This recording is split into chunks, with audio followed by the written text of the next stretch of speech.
Shame Report with Dave Dameshek reporting. Dameshek here.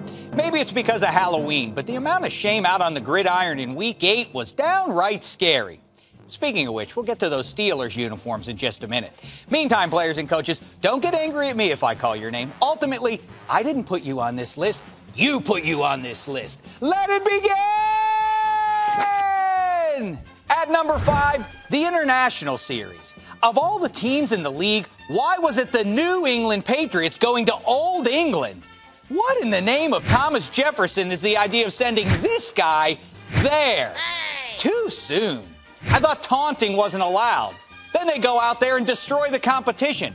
A none too pleasant reminder for the queen of what happened in the Revolutionary War when she was but a teenager. You know, because she's old. Shame. At number 4, Desi Bryant's fingers. Matter of fact, let's just go with his hands in general, which for Cowboys fans have to be as unpopular as Miles Austin's light-sensitive eyeballs. Shame! At number 3. Oh, boy. Yep, guess that sighs it all there, Sanchez. If I may, though, one little addendum.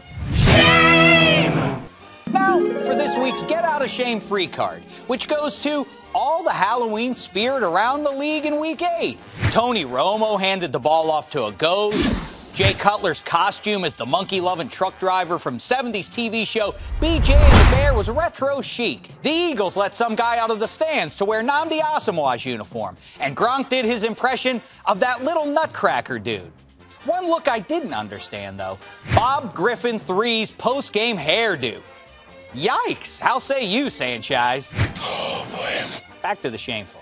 At number 2, guys named D'Angelo. The Panthers' highly paid D'Angelo is now a backup. The Redskins' D'Angelo got ejected for being naughty on Sunday. And Music's D'Angelo hasn't had a hit since I don't know when. Shame on all of you. Now it's time for this week's Fantasy Shame, presented by Snickers. All season long, we're turning it over to you. Just send your nominee with the hashtag Fantasy Shame. Here's this week's submission from Dustin. Dameshek, this week's Fantasy Shame for me is Eli Manning.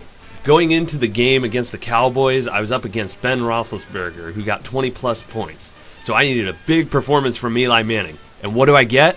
6 points. Come on, Eli Manning, what's that? You know what that is? Shame! Nice job there, Dustin. Or should I say, NBC Chief White House correspondent Chuck Todd. All right, at number 1, let's get to it. The brown paper bag of shame, the big issue of Week 8. I've received no small amount of questions, comments, and concerns about Pittsburgh's get-ups. If you didn't see them, they went back in time with these 30s throwbacks, and the tweets have been coming fast and furious ever since. As the uniform monitor, this is perhaps the most significant ruling I've had, maybe ever will have. And it's not a decision I make lightly.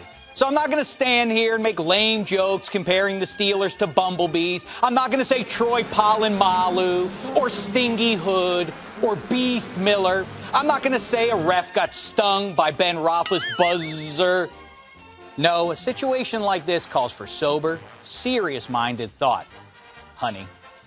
Get it? Because bees, they like honey. Anywho, so what do I think? Trick or treat? Do I like them? No, I don't.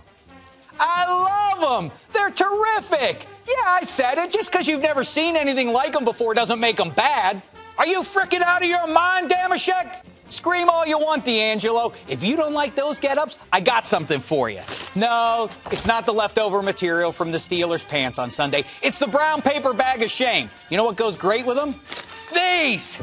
Look at those. That's terrific. You mean that's not awesome? You're out of your mind. Here it is for all you fashion-backwards people. Till next time, try not to embarrass yourselves. Shame.